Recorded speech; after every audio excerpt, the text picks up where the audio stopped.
Hello friends, আসসালামু আলাইকুম। আজকের রেসিপিতে স্বাগতম জানাচ্ছি। আজকে এই মজাদার পিঠাগুলো আমি তৈরি করে দেখাবো। দেখতে পাচ্ছেন গ্রামের বাড়ি থেকে এই মজাদার পিঠাটা তৈরি করে পাঠিয়েছে। এই পিঠাটা আজকে আমি কিভাবে তৈরি করলে খেতে অনেক বেশি মজাদার হবে। অবশ্যই এভাবে ট্রাই করলে আপনারাও এই স্টেপগুলো ফলো করলে পারবেন। যারা নতুন রাঁধুনি তাদেরকে বলছি। এই তো এখানে দুধ দেওয়া হয়েছে প্রায় 2 লিটারের মতো। 2 লিটার দুধ দিয়ে এখানে তেজপাতা, গরম মশলা, এলাচ, দারচিনি দিয়ে দিচ্ছি আর একটু ফেটে দিচ্ছি এলাচটা, দেখতে পাচ্ছেন। আর যদি দুধ আপনাদের অল্প হয় সেক্ষেত্রে কিন্তু আপনারা আরও কিছু পানি এখানে অ্যাড করতে পারেন, আর চাইলে এখানে গুঁড়া দুধ অ্যাড করতে পারেন, তাহলে খেতে আরও বেশি মজাদার হবে। এখানে দিয়ে দিচ্ছি খেজুরের গুড়। আপনারা চাইলে চিনি দিয়েও কিন্তু তৈরি করতে পারেন।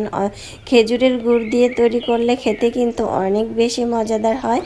অবশ্যই এভাবে চাইলে ট্রাই করতে পারেন।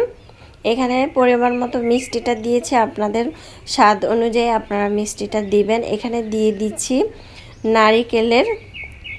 নারকেল দিয়ে দিচ্ছি, নারকেল কোরানোটা দিয়ে দিচ্ছি প্রায় 1.5 কাপের মতো, দেখতে পাচ্ছেন। দিয়ে আমি এটাকে একটু অনবরত নেড়ে চেড়ে দিব।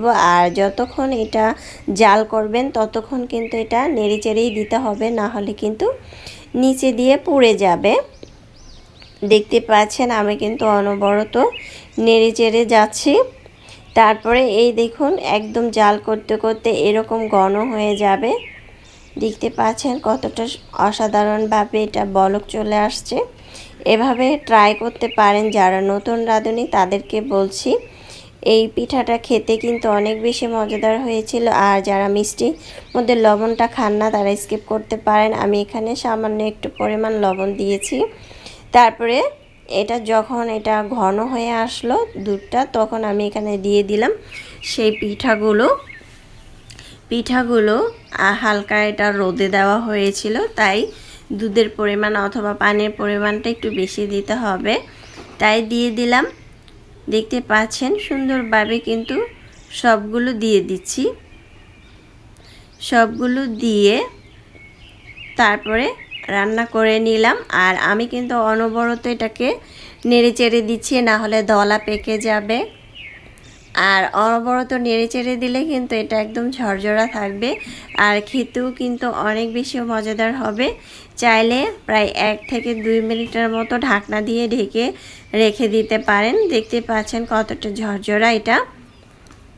আর এটা কিছুক্ষণ ঝাল করলেই কিন্তু একদম ঘন হয়ে যাবে, তাই চুলার পাশে দাঁড়িয়েই কিন্তু এটা তৈরি করতে হবে, না হলে নিচে দিয়ে লেগে যাবে। এই তো দেখতে পাচ্ছেন আমি প্রায় 5 মিনিটের মতো অনবরত নেড়েচেড়ে এটা রান্না করে নিয়েছি। আর এটা খেতেও কিন্তু অনেক বেশি মজাদার হয়েছিল।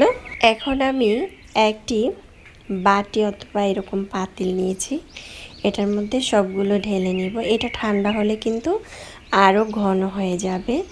আর এই পিঠাটা খেতে কিন্তু অনেক বেশি মজাদার।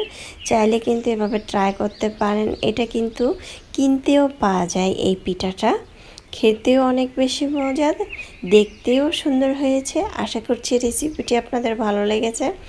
ভালো লাগলে অবশ্যই আমার চ্যানেলটা সাবস্ক্রাইব করে লাইক দিয়ে পাশে থাকবেন। দর্শক বেশি বেশি ভালো থাকবেন, খাবার কখনো অপচয় করবেন না। চাইলে কিন্তু এই মজাদার চই পিঠা বলেন অথবা সরা পিঠা বলেন, এই পিঠাটি তৈরি করে খেতে পারেন, অনেক মজাদার। আল্লাহ হাফেজ।